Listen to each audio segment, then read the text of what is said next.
Café com Política. Olá, Bruno Silva, um bom dia. Olá, muito bom dia, Carol. Bom dia também ao nosso querido Guilherme Pierangeli, que está aí no nosso News Track, né?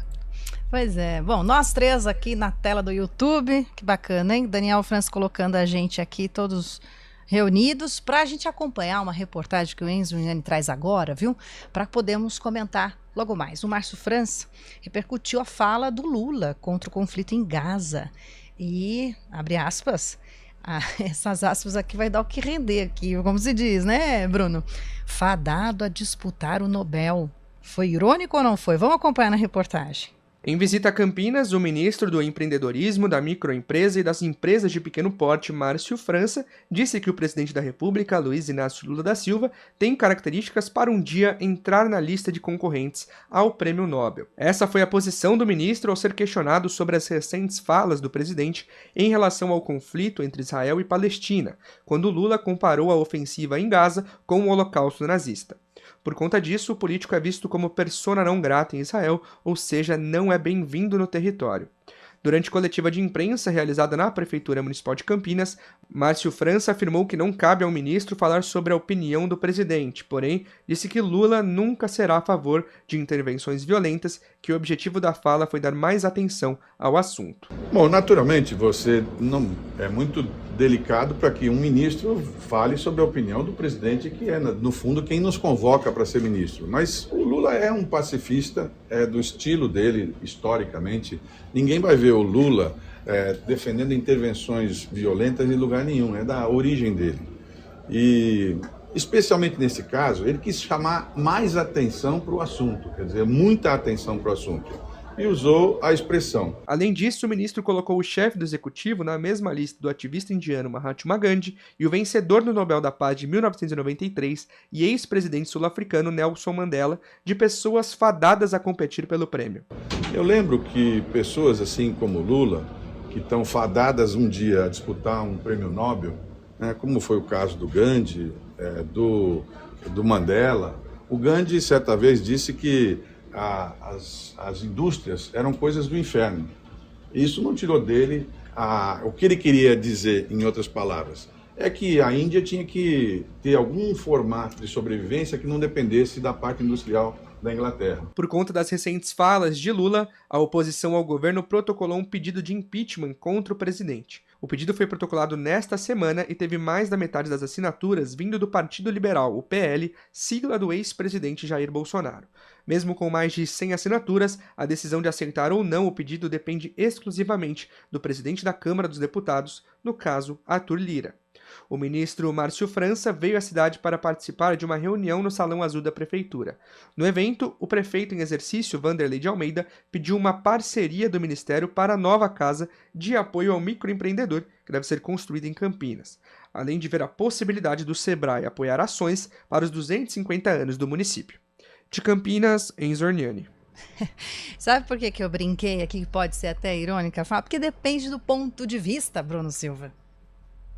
Pois é, né, Carol? Você sabe que há um tempo atrás, observando muitos dos movimentos políticos, principalmente quando o Lula assumiu a presidência, a gente poderia imaginar que parte, talvez, dos seus desejos pessoais, e a gente não tem a certeza se isso está alinhado aos seus objetivos políticos, poderia ser, de alguma forma, chegar em termos de visibilidade da ONU. Tanto que o seu discurso lá atrás, quando fez, foi ovacionado por muitos, gera opinião pública internacional como um todo. E agora, recentemente, de alguma forma, né, Carol, entrando menos no conteúdo do discurso e mais no efeito político do discurso em si, isso dá provas nítidas de que é uma pessoa ouvida, não só aqui na América como um todo, vamos dizer, mas ouvida no mundo, né? Então isso talvez possa reforçar a percepção de alguns dos correligionários políticos de Lula de que, no final das contas, haveria um desejo ou há ali, de algum modo, uma atuação voltada, quem sabe, um dia tentar pleitear algo no âmbito da ONU, né, das Nações Unidas como um todo. Isso não é irreal de se imaginar,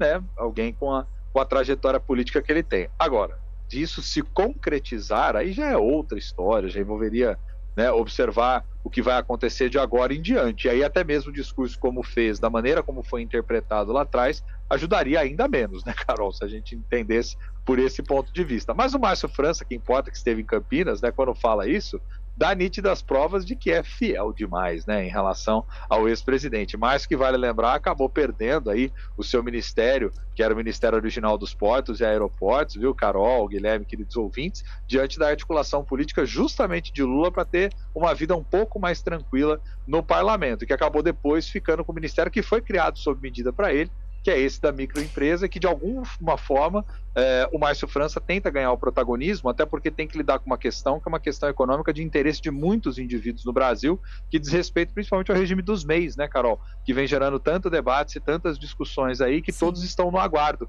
para saber aí sobre limite de faturamento, as novas regras, a questão de impostos e por aí vai, que o Ministério já anunciou que tem novidades aí adiante, que impacta a vida, inclusive, do ouvinte que está aí do outro lado, posto que são milhões de MEIs hoje no Brasil. Né? Para quem gosta dos bastidores e do que a gente chama do discurso de estratégia política, né, em que as campanhas, elas trabalham justamente o que eu chamo de alguns testes de comunicação, né? Então joga-se ali um depoimento, um discurso, cria-se uma situação para entender se tem um gap ou não nessa comunicação. Ou seja, tem repercussão? Não tem. Aí a gente trabalha o plano A, B, C ou D da linha editorial de uma campanha política. Então veja que nada acontece por acaso, né? Não é sorte que se lança, nem falas que às vezes a gente tem a sensação, falou demais, não pensou, foi emocionado. Vamos reconsiderar aí, porque existe dentro da comunicação, né, esse fator que é muito trabalhado e muito bem trabalhado pelos publicitários.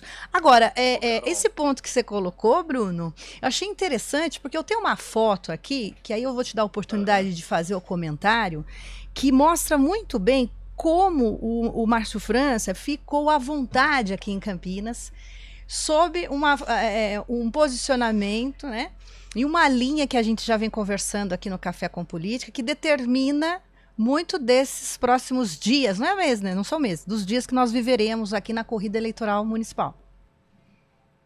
Pois é, Carol, eu ia justamente chamar a atenção sobre isso, dizendo o seguinte, né? Vamos lembrar que aí também há certos conflitos de interesse e clarezas também, aliás, e pontos que precisam ficar mais claros sobre a lógica de apoio político, né?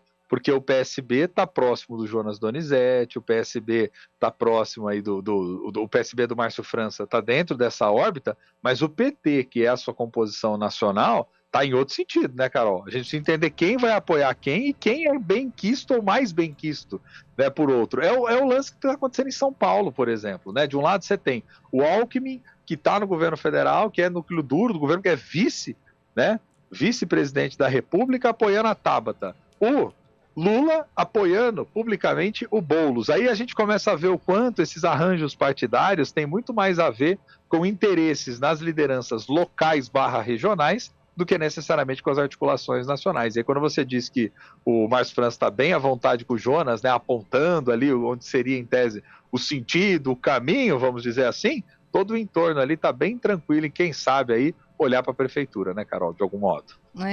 Então. É um emaranhado que está. Estão essas articulações, né, nacional e regional, que nos faz aí ficar prestando atenção nesses momentos. São encontros também que não são marcados de forma despretensiosa. Jamais, né? Na política ninguém dá ponto sem nó, Carol. Se está dando ponto sem nó é porque não está sabendo fazer política. É sobre isso. Obrigada, viu, Bruno? A gente volta a tomar outro cafezinho por aqui.